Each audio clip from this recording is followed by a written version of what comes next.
Iran को पता है कि हमको क्या बनाना है, परमाणु बम। अगर ईरान परमाणु बम बना लिया तो कोई देश इसको रोकेगा नहीं। उसका कहना है कि परमाणु बम बना लिया, अच्छा परमाणु बम बना लेगा तो एक में तो इजराइल खत्म हो जाएगा। अमानुल्लाह खोमैनी आया कहाँ पर, ईरान, कहा कि अमेरिका तो बर्बाद कर दिया हम लोग को, अमेरिका कल्चर नहीं रहेगा यहाँ पे, इस्लामिक कल्चर रहेगा। अमेरिका ने अपने 5 गो हेलीकॉप्टर भेजा यहाँ से, कहा कि लेके आओ उन लोग को, रॉकेट लॉन्चर लगा के उड़ा दिया से उसको। अमेरिका और ईरान की इतनी अच्छी दोस्ती थी, इतनी अच्छी दोस्ती थी कि आप कल्पना नहीं कर सकते। लेकिन आप लोग उस समय नहीं होंगे, 1970 के आसपास। तो यही सब मिलके इसको टॉर्चर करता है सर। सऊदी अरब कहता है अमेरिका से कि मार दो ना एगो परमाणु बम। इतना छोटा इजराइल ईरान के सेनापति को मार दिया मिसाइल से।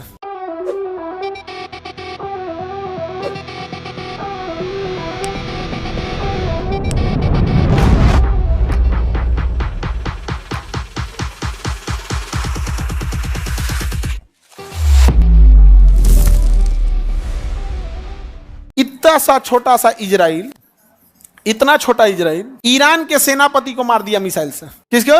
ईरान के सेनापति को। कितना छोटा है, इतना छोटा। हर ख्वाब पूरे नहीं हो सकते दुनिया में, कुछ ख्वाब अधूरा रहती है। इराक तबाह हो गया, यहाँ पर बर्बाद हो गया। अब इराक और सीरिया दोनों बर्बाद हो गए। यहाँ एक आतंकवादी घूमते हैं सब, IS आतंकवादी घूमते हैं सब, IS। अमेरिका इन आतंकवादियों को कंप्लीट साफ नहीं करता है, कंप्लीट साफ नहीं करता है। क्यों? क्योंकि अमेरिका बेरोजगार हो जाएगा। ये हथियार कहाँ से खरीदते हैं सर? अमेरिका से। हथियार किसे खरीदेंगे सर? हम। फिर अमेरिका इनको फिर मारेगा। हथियार कौन देगा? फिर मारेगा अमेरिका। इराक के बगल में ईरान, ईरान मिल गया। ईरान की राजधानी ऊपर की ओर मिलेगा तेहरान। ईरान की राजधानी तेहरान, ईरान की राजधानी तेहरान। हमारा ईरान से बहुत अच्छा संबंध है। ईरान से हम लोग पेट्रोल खरीदते हैं, पेट्रोलियम। अब बदले में उसको पैसा नहीं देते हैं, कहते हैं कि इतना पैसा का तुम सामान खरीद लो इंडिया से। कितना अच्छा हुआ, नहीं हुआ? कितना अच्छा हुआ यहाँ पे। अब जैसे मान के चलिए हम कहीं गए कपड़ा खरीदने, खूब कपड़ा खरीद लिए, और उससे कहें कि एक काम करो हम पैसा नहीं देंगे, हमारी खेत में आके परोरा तूर लो। हमरा कहा जाता है, अगर नहीं तो फिर हमको परोरा दूसरे जगह ले जाके बेचना पड़ता। हमारा बेचना नहीं पड़ा, तूर तार के लेके चल गए यहाँ पे। तो इंडिया ईरान को पैसा वैसा नहीं, अब पैसा जब देता है ना तो इंडियन रुपीज में दे देता है। किस में दे देता है? इंडियन रुपीज में। ईरान के पीछे अभी सब पड़े हैं, सब तबाह करने के लिए। और ईरान को पता है कि हमको क्या बनाना है, परमाणु बम। क्या बनाना है? परमाणु बम। अगर ईरान परमाणु बम बना लिया तो कोई देश इसको रोकेगा नहीं। उसका कहना है कि परमाणु बम बना लिया, अच्छा परमाणु बम बना लेगा तो एक में तो इजराइल खत्म हो जाएगा। एकरा खत्म होने में तो टाइम लगेगा। यहाँ पर ईरान जो था ना बहुत जबरदस्त है। यहाँ पर ना अमानुल्लाह खोमैनी नाम का एक आदमी था। अमेरिका क्या किया, यहाँ पर अमेरिका और ईरान की इतनी अच्छी दोस्ती थी, इतनी अच्छी दोस्ती थी कि आप कल्पना नहीं कर सकते। लेकिन आप लोग उस समय नहीं होंगे, 1970 के आसपास थे आप लोग, 70-75 में नहीं होंगे आप लोग। बहुत पहले की बात है। इतनी जबरदस्त दोस्ती थी कि जितने स्कूल कॉलेज थे अमेरिका के मॉडल पे चलते थे यहाँ पर। और अमेरिका ने इतना मॉडर्न बना दिया था, इसको कोई हद नहीं। किसी देश को कैप्चर करना होता है ना अंग्रेजों को, तो पहले उस देश को, संस्कृति को चौपट करते हैं सब। संस्कृति को चौपट करेंगे सब। संस्कृति चौपट करना ईजी है। हीरो हीरोइन को 2-4 को बॉलीवुड से नचनियन को लाएंगे, रुमाल बराबर कपड़ा दे देंगे पहनने के लिए, और कहेंगे सब मॉडर्न है। नहीं, मॉडर्न नहीं हो तुम, नचनिया हो, वेस्टर्न हो यहाँ पे, बस काम खत्म। हमको कोई ऐतराज नहीं है तुम छोट कपड़ा पहनो, लेकिन तुम इज्जत खोजोगी देवी वाला ई नहीं होगा। नहीं समझ में आ गया? भाषण देने लगते हैं सही यहाँ पर, अजब टाइप का है। कौन मना कर रहा है भाई? आपका अधिकार है, आप पहनिए, लेकिन मेरा अधिकार है हम कितना इज्जत देंगे ये हम डिसाइड करेंगे। जब आपको अधिकार है कितना कैसे रहने का, तो हमें अधिकार है कैसा इज्जत देने का। आप सुपनेखा हैं कि माँ सीता हैं, ये डिसाइड हम लोग करेंगे। आपके आचरण को देखते पूरा चौपट कर दिया। ईरान में इस्लामिक देश था, बर्बाद कर रहा था वहाँ पर। और आज ईरान में बुर्का पहनने पहले बवाल हो जाता है, बिना नकाब का निकल जाएंगे तो गोली मार दिया सब। अभी देखे थे ना, बाल खुला था तो उसके लिए गोली मार दिए थे सब। इतना भी हार्ड नहीं होना चाहिए किसी का। तो वहाँ पे सब ना बाल काट के ऐसे आंदोलन दिखा रहे थे सब। तो रूस ने कहा कि तो अमेरिका ईरान को लेकर चल गया हो, तो रूस ने एक आदमी को बुलाया, अमानुल्लाह खोमैनी को। अमानुल्लाह खोमैनी आया कहाँ पर? ईरान। कहा कि अमेरिका तो बर्बाद कर दिया हम लोग को, अमेरिका कल्चर नहीं रहेगा यहाँ पे, इस्लामिक कल्चर रहेगा। तो जब कम पढ़े लिखे लोग रहेंगे ना तो धर्म का नशा इजीली लग जाता है। इसलिए देखना, धार्मिक काम में दो ही लोग लगे रहेंगे, या तो बहुत ज्यादा पैसा ना हो, जो बहुत ज्यादा पढ़ लिया या बहुत ज्यादा अमीर हो गया, वो धार्मिक काम में लास्ट में आएगा एकदम, ना वो पंडाल गाड़ेगा, ना जुलूस निकालेगा, ना कुछ आएगा, लास्ट में आएगा एकदम यहाँ पे। नीचे देखना, अपने गाँव में भी देखना ना, गाँव का जो सबसे धनाढ़ आदमी होगा ना, जो पढ़ा लिखा होगा ना, कोनो धार्मिक काम कराइए, चाहे मुसलमान का हो या हिंदू का, जैन बौद्ध किसी का भी, वो सबसे लास्ट में आएगा, वो बाद में चल जाएगा यहाँ पे। वो उसका काम नहीं है, साफ सफाई ये सब, टेंट तंबू समियाना कुछ नहीं देखता। अब सबके पास, तो यहाँ पर अमानुतुल्लाह खोमैनी आया और सबको भड़का दिया, यहाँ के राष्ट्रपति को भागना पड़ा, और शासक कौन बन गया?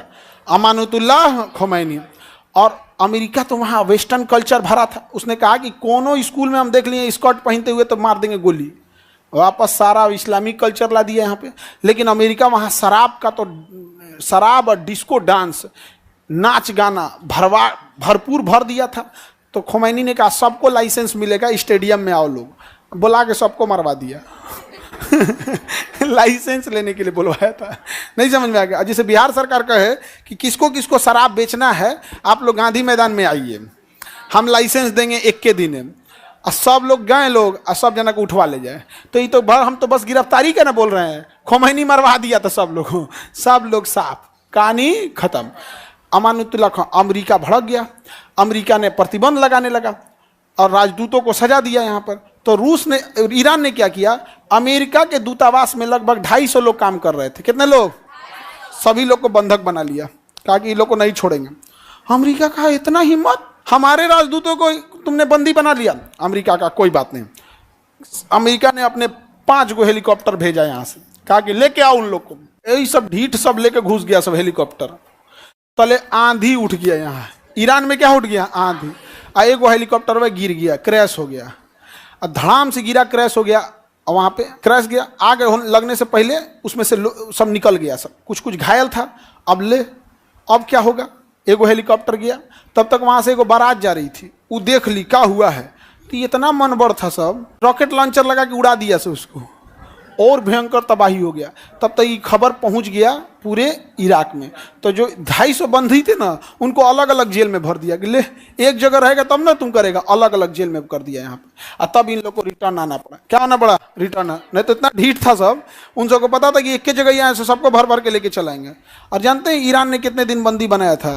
2 साल तक। 2 साल तक अमेरिका को घुटना पे ला दिया था। और तब समझौता हुए अमेरिका आए, तब गया वहाँ पे। तब से ईरान की दुश्मनी आज तक है। अमानुतुल्लाह खोमैनी वहाँ का सुप्रीम लीडर है। वहाँ एक कोई मस्जिद है, उस मस्जिद के ऊपर लाल झंडा लगा दिया जाएगा तो समझिए कि कभी भी युद्ध कर देगा। अब कौन सा मस्जिद का नाम नहीं पता है, वो शिया कल्चर है वहाँ पे। उस मस्जिद के ऊपर लाल झंडा लगा देगा मतलब युद्ध कभी भी किया जा सकता है। और उसके ऊपर सितंबर 2024 से लाल झंडा लगा दिया है। सितंबर 2024 क्या किया है? लाल झंडा लगा दिया। समझ में आ गया? अब तुम कहोगे कि हमरा कैसे पता? इंडिया के लोग, बहुत सारे लोग ईरान में हैं, सऊदी अरब में, बहुत लोग जहाँ जाते हैं वहाँ पे 2-4 लोग से हमारा भी संपर्क है। आते हैं लोग तो हम बड़ा शौक से उनसे मिलते हैं, बताइए इराक में क्या चल रहा है, सीरिया में क्या चल रहा है, तो वहाँ का एग्जैक्ट बात बताता है। नहीं समझे? अब जैसे हमको आपके गाँव के बारे में पता करना है तो हम गाँव में जाएंगे, हम पता करेंगे फलानिया जिला का कौन है, वो इस जिला का, इस गाँव का कौन है, आ जाओ। आधा घंटा में सब बात बता देगा। हाँ सर, ऐसे मुखिया ठीक नहीं है, विधायक से नहीं जमता है, उसका मुखिया नहीं ना है, पत्नी की जगह अपने रहता है, मुखियाइन है, सारा बात बता देगा, काम खत्म। तो ईरान जो है अभी परमाणु बम बनाने में लगा हुआ है और अमेरिका चाहता है ईरान को तबाह कर दिया जाए। ईरान को क्या कर दिया जाए? तबाह कर दिया जाए। अब डोनाल्ड ट्रंप आया है, पगला युद्ध मत कर दे। हम लोग नहीं चाहते हैं कि ईरान बर्बाद हो। हमें क्या घाटा है ईरान से? सस्ता पेट्रोल मिल जाता है। हमें क्या मिल जाता है? सस्ता पेट्रोल मिल जाता है, और वो पैसों नहीं लेता है, बदले में कलकत्ता से सामान खरीद लेता है। और एकमात्र रास्ता ईरान बचा है जिसके रास्ते हम अफगानिस्तान या फिर सेंट्रल एशिया या फिर रूस या फिर यूरोप में जा सकते हैं। और ये भी बर्बाद हो जाएगा सीरिया और इराक की तरफ, हम जाएंगे कहाँ?